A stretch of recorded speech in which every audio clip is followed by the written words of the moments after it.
afternoon, I'm Riza Diaz. This is One News Now.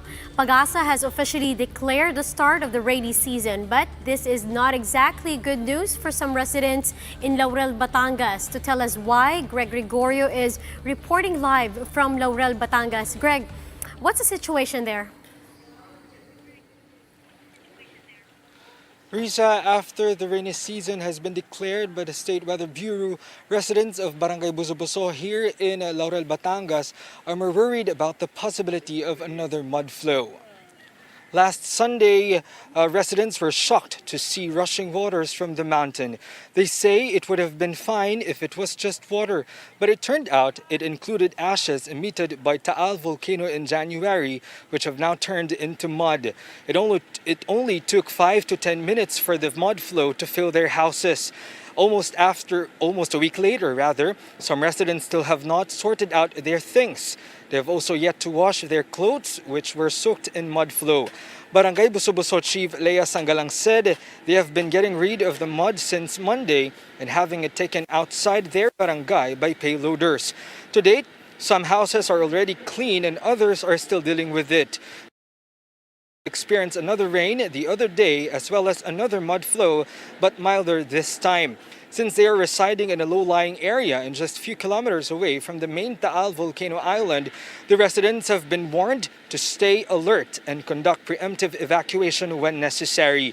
According to Sangalang, aside from monitoring the daily activities of the Taal volcano, they have also started checking the daily weather bulletin from Pag-asa.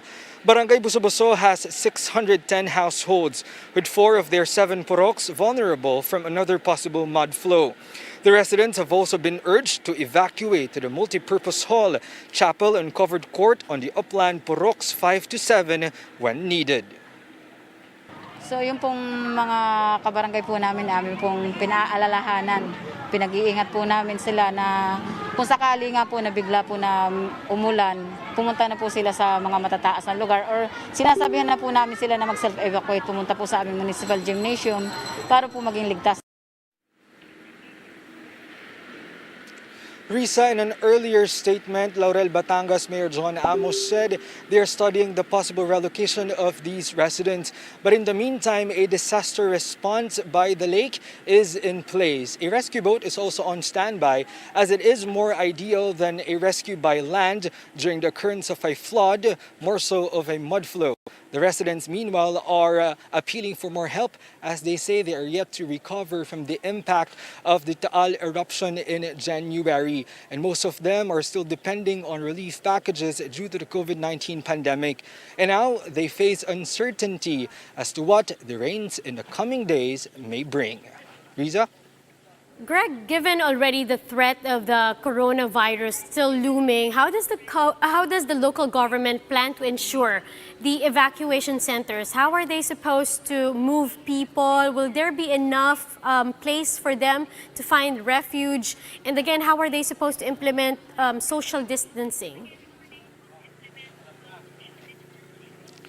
You know, Risa, these things are the same concern of Barangay Buso-Buso Chief Lea Sangalang. She said as of the moment, there are no COVID-19 positives in their barangay and they would like to maintain it that way. Thus, they just highly hope and pray that the time may never come for them to evacuate. But if and when their residents need to evacuate to a facility, she said they would strictly implement social distancing and other health protocols alike. Risa? Well, thank you for those updates and stay safe. That was Greg Gregorio reporting to us live from Batangas. Meanwhile, here are other stories we're keeping our eyes on. The Philippine Charity Sweepstakes Office loses some 13 billion pesos in revenue since the onset of the lockdown.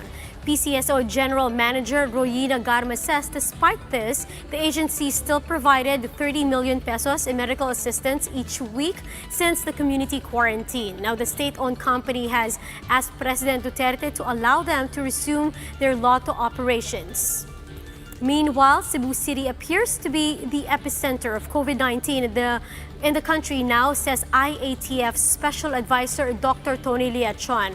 That's on the back of the continuous rise in coronavirus cases there in the first 10 days of June. Now, the Health Department reports that as of June 11, Cebu City has over 2,540 cases, surpassing Quezon City and Manila's tallies.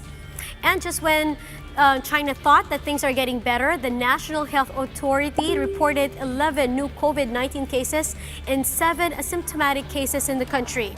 Now, earlier today, Beijing also temporarily shut down a wholesale agricultural market and the rise in COVID-19 infections in the capital over the past 2 days.